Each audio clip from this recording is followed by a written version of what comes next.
should Ohio State make a run at Mike Vrabel? And calling his agent, feeling it out, seeing if he'd be willing to take the job in Columbus and push Ryan Day out. Well, I got to say that after reading your work, Matt, I know where you stand on your comparison between Mike Vrabel and Ryan Day. Maybe I've got a tender spot in my heart that just sees the good and the positives and the achievements in some. This situation not being an opportunity for Ohio State days ago, I was thinking, okay, the expectations being what they are at Ohio State, Ryan Day gets one more shot. And just consider who gets fired after racking up 11-1 seasons over and over. This would be unprecedented in the history of college football. That being the case, part of the connection and part of the evaluation, I should say, is the comparison to what Michigan's doing.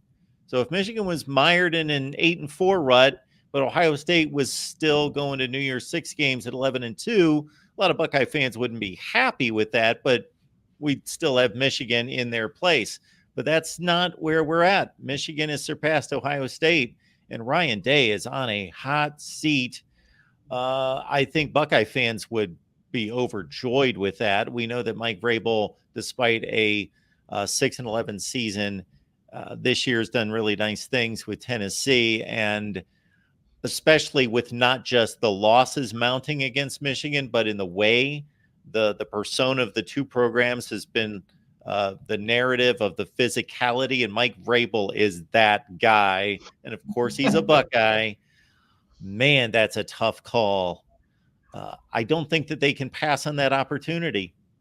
Yeah, I don't think they can pass on that opportunity for as much as if that's not available. I think Ryan Day deserves another shot. Shoot, the guy's 56-8, that he deserves another shot. But Mike Vrabel's not going to be available next off season, so go for it.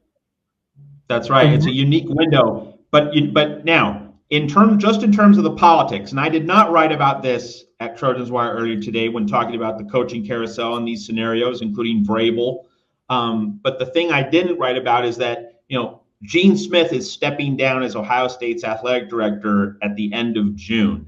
And so is he going to make a move this seismic, this significant right before stepping out? That might actually be the thing which prevents Ohio State from making the move for Vrabel. But of course, it does bring up the point that maybe Ryan Day, looking at all this, maybe he senses an out and maybe Ryan Day makes a move. And of course, to get back to my article and the scenarios, just consider this scenario. Ryan Day looks for his escape hatch. He goes to Chicago and the Bears, and he can reunite with Justin Fields. And of course, if he does reunite with Justin Fields, and I'm not predicting that he will, I'm just saying, if you're Ryan Day, this is a scenario you should be thinking about right now. You can go to Chicago, you get to coach Justin Fields again. And if you're coaching Justin Fields, that obviously means you're not drafting Caleb Williams.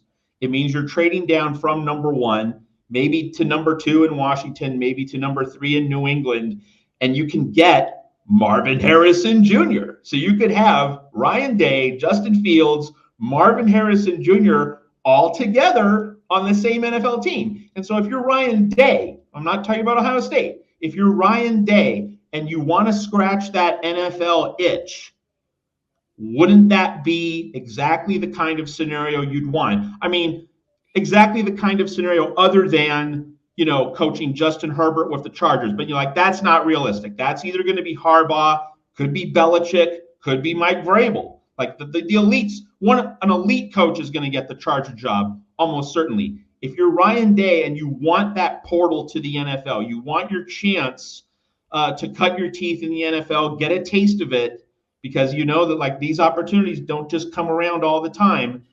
Going to the Bears with Justin Fields as your quarterback and Marvin Harrison Jr. as your elite wide receiver, that's as good as Ryan Day could realistically, I think, hope for. Maybe like the Falcons, maybe something else, but to be able to coach the quarterback that you worked so well with in college, to be able to coach the receiver is an absolute stud, but wasn't able to be, statistically as prolific as he could have been because of the limitations of Kyle McCord, that could be as good as it gets for Ryan Day in terms of chasing his NFL dream. So that's another scenario to consider in all of this. And so on a larger level, and for the USC fans who are thinking, hey, a little too much Ohio State talk here on the Trojans Trojan Conquest Live show. Yeah, Tim's raising his hand. So let's bring it back to USC. Let's just consider the possibility that Ohio State and Michigan change coaches in the year that USC comes into the Big Ten. Holy cow. Wouldn't that be an absolutely crazy scenario with the two biggest names in the Big Ten going through changes, all while USC, and along with Oregon, along with Washington and UCLA, is coming into the fold. And just to be clear now, like that, so that's amazing in itself. But to kind of parse this a little more finely, it's obviously, to me, an advantage for USC if Harbaugh leaves Michigan. I think on that point, that seems pretty clear cut. But if Mike Vrabel does replace Ryan Day at Ohio State, that's not good for USC, because I think, and I sense, Mark, that you agree with me on this, Mike Vrabel would be an upgrade from Ryan Day. As great as Ryan Day's record is, wins and losses, I think Mike Vrabel is definitely an upgrade. So USC fans would not want that change to happen in Columbus, but they're definitely praying that Harbaugh leaves for the NFL, probably the Los Angeles Chargers. Yes, Tim is wanting this spun back to USC, which, Matt, you eloquently did. I will just say that Ryan Day, reading between the lines and sometimes not even between the lines, seems a bit miserable at Ohio State. And this is where that whole dynamic can be suffocating, because there's no room to lose any games there. And Tim, remember that historically, this is going to be your number one rival in the Big Ten. If history holds true and Michigan comes back down to its typical level, then USC and Ohio State might own this conference.